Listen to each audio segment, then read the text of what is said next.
Yes.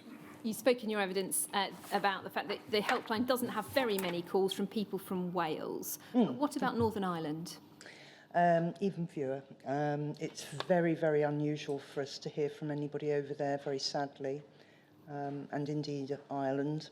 I could probably count on my hand the amount we've had over the 18 years we've been going. And when I have, those people have... If the situation's difficult here in terms of information and support, what I heard from them was it's extremely difficult for them over there. There's nothing. The inquiry's received evidence in relation to both sexual transmission and mother-to-child transmission of hepatitis C from those infected from blood and blood products. It may not be a frequent matter raised on the helpline, but are you aware of both of those routes of transmission? Absolutely. And we do hear from people in those groups. It's literally been a handful of times, couple of times, in terms of sexual transmission, mother to baby more so, but not always. But of course, it's a great anxiety for any woman that finds that she's got this. The worry about whether she's passed it on to her child is enormous. In your evidence, you indicated that the NHS website doesn't have a reference to blood transfusion. I'm asked just to correct that now it does have blood transfusion as a route of transmission. It didn't this morning when I checked. It's on the second page, apparently, so it is there. But it's right, isn't it, that the NHS website does not have a link to the Hepatitis C Trust? No.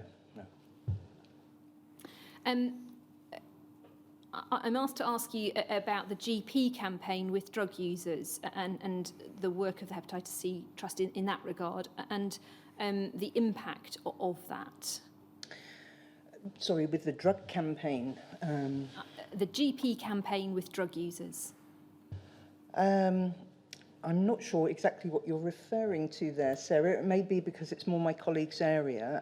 We've done lots of work with GPs generally, and obviously a lot of that would be around drug use, but sorry, I can't help you with that. In terms of identifying people who have been infected and who don't yet know, do you think there should be more routine testing or some form of opt-out screening introduced to identify more people?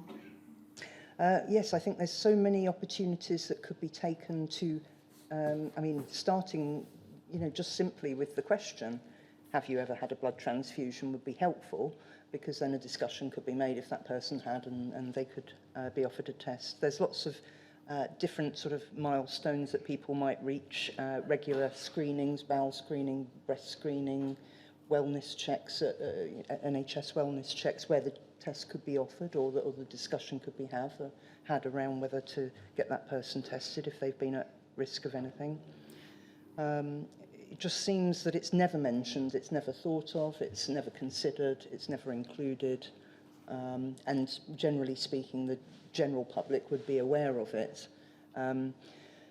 Would be completely unaware of it, and if they have, the general public, if they have any sort of knowledge of hepatitis C, it would normally be in connection with drug use, and people just switch off. That's not to do with me. They don't realise these other routes of transmission.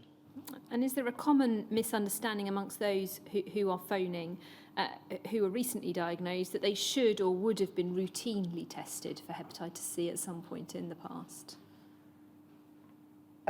It's not that they just feel that it's, I suppose a lot of people perhaps don't, there's a million blood tests you can have for all sorts of things, but they don't all tell you everything. They're all to measure specific things or to identify specific things. And a lot of people sort of think that they've been to the doctors, they had to give loads of blood at the hospital, and they have the perception that they've been tested for everything. They certainly believe if they had been given blood on the NHS that they would have been offered a test, asked about a test, had a test done, and as I said earlier, are in disbelief and very angry about the fact that that hasn't in fact happened. I'm just going to look behind me, sir, to see if there's anything else. So those are the questions I've been asked to raise. Well, I have no further questions of my own. Ms May, is there anything else you would like to say? I would, if I may take the opportunity to say something, Sir Brian. Thank you. all of us at the Hepatitis C Trust would like to thank all of the inquiry team for providing, at last, a respectful and reflective place for people to have all their concerns heard, explored and thoroughly examined, and we hope in due course acted upon.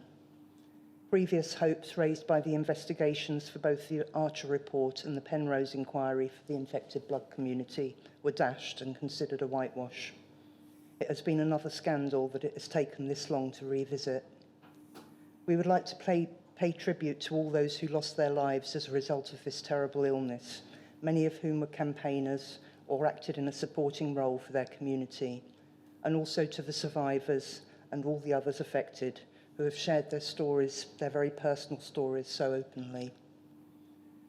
For some, it may have been cathartic after many decades of waiting for someone to actually listen. For others, it may have been the first time they truly articulated what they have been through to anybody else. And so it will also have been very traumatizing, but we hope ultimately empowering also. They have all been incredibly brave.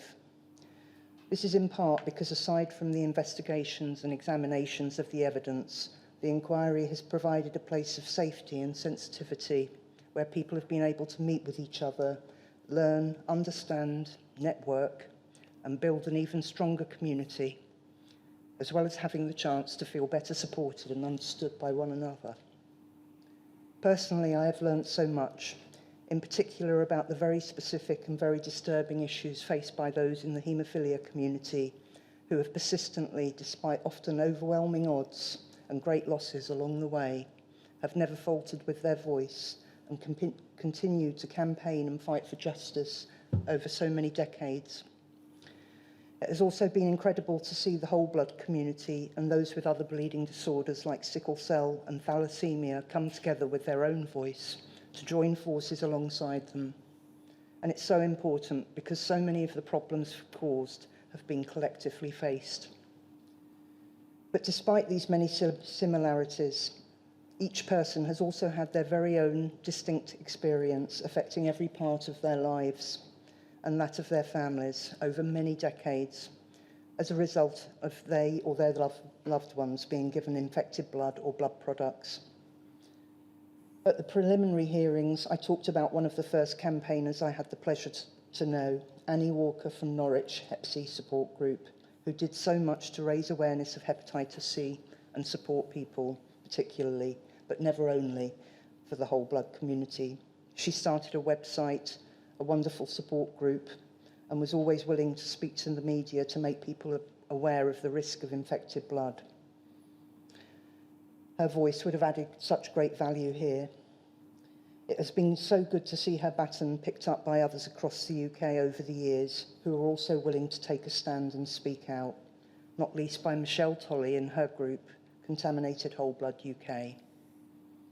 Thankfully, hepatitis C, regardless of the route of transmission, is now no longer the dark threat it used to be, in part of growing awareness and, of course, the new treatments, and also to be balanced and fair by the many caring and passionate consultants and clinical nurse specialists across the UK who really do go the extra mile supporting their hepatitis C patients.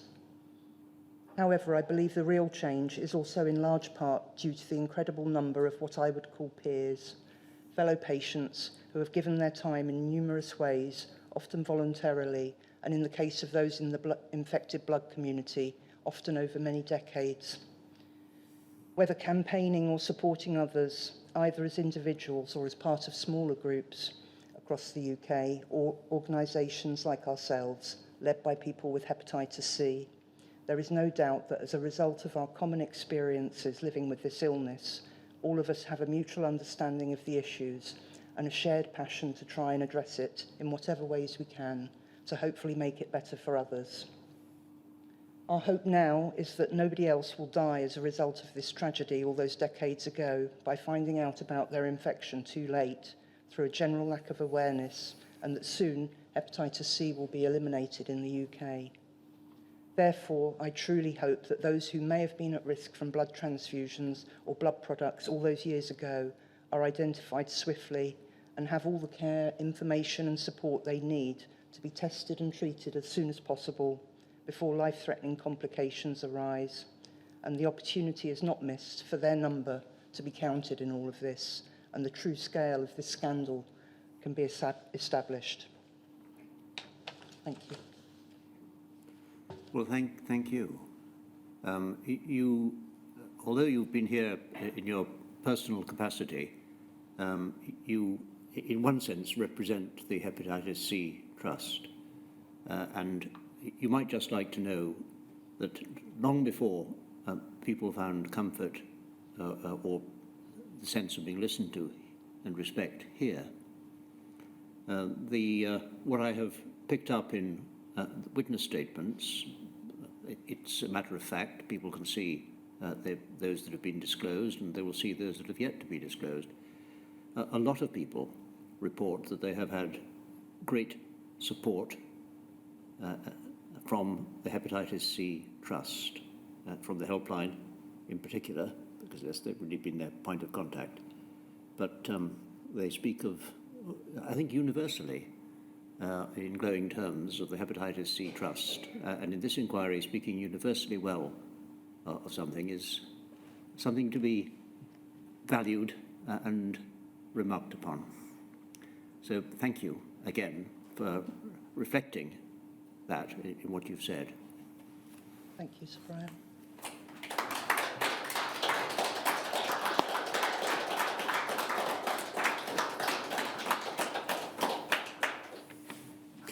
Now, we don't sit next week.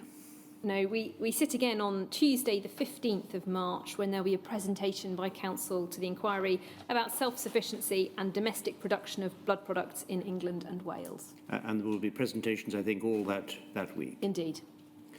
Very well. So it's the 8th, the 6th, the 15th. Thank you, 15th of March at 10 o'clock. Till then.